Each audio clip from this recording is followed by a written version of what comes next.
ছাত্রজীবন জীবনের সত্য বোঝার সবচেয়ে জরুরি সময়। ছাত্রজীবন সকল মিথ্যা বোঝার সবচেয়ে জরুরি সময়।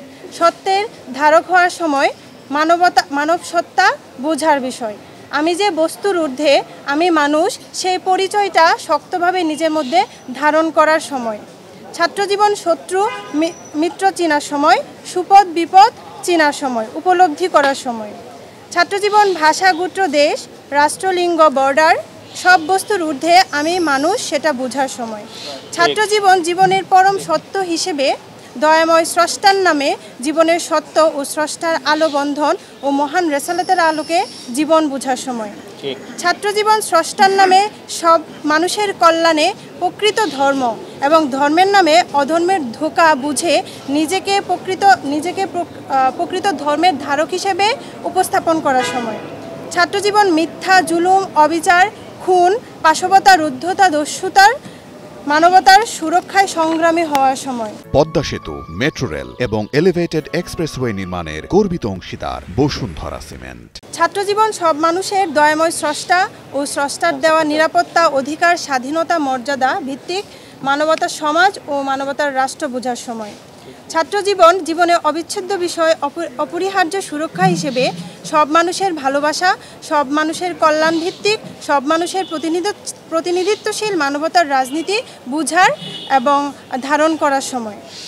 এখন আমি আমার আহ্বান, আমার চেতনা, আমার ভিত্তি আপনাদের সামনে প্রকাশ করলাম। এবং এখন আমি সাম্প্রতিক সময়ে আমাদের ক্যাম্পাসের যে পরিস্থিতি এবং ডাকসু নিয়ে আমাদের প্রশাসনের যে ভূমিকা, সেটা নিয়ে কিছু কথা বলতে চাচ্ছি। আপনারা ইতিমধ্যে লক্ষ্য করেছেন যে বিষয়টি, যে সবচেয়ে রিসেন্ট যে বিষয়টি, যে আমাদের বিশ্ববিদ্যালয়ের শিক্ষার্থীদের যে 3টি গ্রুপ আছে, শিক্ষার্থী সংসদ 1, 2 এবং নিরাপত্তা মঞ্চ, এই 3টি বন্ধ রাখার জন্য প্রশাসন থেকে নির্দেশনা এসেছে। আমি প্রশাসনের কাছে অনুরোধ জানাবো, এই 3টি হচ্ছে শিক্ষার্থীদের প্ল্যাটফর্ম, শিক্ষার্থীদের যোগাযোগ, দাবি সবার কাছে উপস্থাপন করার একটা প্ল্যাটফর্ম। এটা বন্ধ করা মানে এখানে আমাদের স্বাধীনতাকে হরণ করা।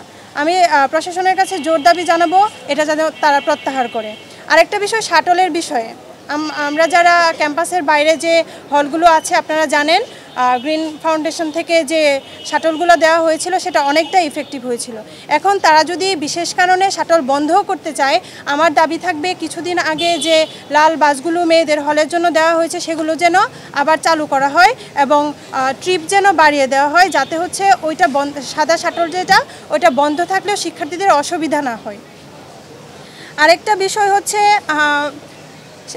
প্রশাসন থেকে 25 তারিখ পর্যন্ত প্রচার প্রচারণা ওই বিষয়গুলো বন্ধ রাখার নির্দেশনা আসলেও অনেককে আমরা হচ্ছে প্রচার প্রচারণা করতে দেখেছি।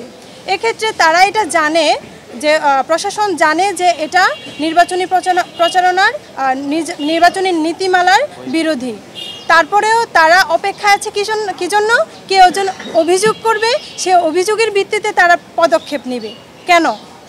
তাদের এটা দায়িত্ব যে অবজার্ভ করা যে কেউ নির্বাচনী বিধিমালা লঙ্ঘন করছে কিনা। তো যেহেতু তারা জানতে পারছে নির্বাচনী বিধিমালা লঙ্ঘন করছে, তাহলে কেন তারা ব্যবস্থা গ্রহণ করছে না? এতে আমার মনে হচ্ছে যে ডাকসু নিয়ে আসলে প্রশাসন সিরিয়াস না। এটা মনে হওয়ার আরেকটা কারণ হচ্ছে তারা সব শিক্ষার্থীর জন্য আসলে কাজ করছে না। কারণ বিভিন্ন ডিপার্টমেন্টে আপনারা দেখেছেন পরীক্ষা, আমার নিজেরও পরীক্ষা চলছে। তো এরই মধ্যে পরীক্ষা, ডাকসু একসাথে দিয়ে আসলে তারা কি পার্টিসিপেশনটা কমাতে চাচ্ছে, নাকি আসলে তাদের উদ্দেশ্যটা কি, আসলে আমার সন্দেহান হচ্ছে এই বিষয়ে। তারপরে হচ্ছে আমার দাবি থাকবে বিভিন্ন ডিপার্টমেন্টে যে পরীক্ষাগুলো দেওয়া হয়েছে সেটা ডাকসুর পরে দেওয়া হোক এবং সেক্ষেত্রে প্রশাসন দ্রুত ব্যবস্থা গ্রহণ করবে, সে আশা ব্যক্ত করছি।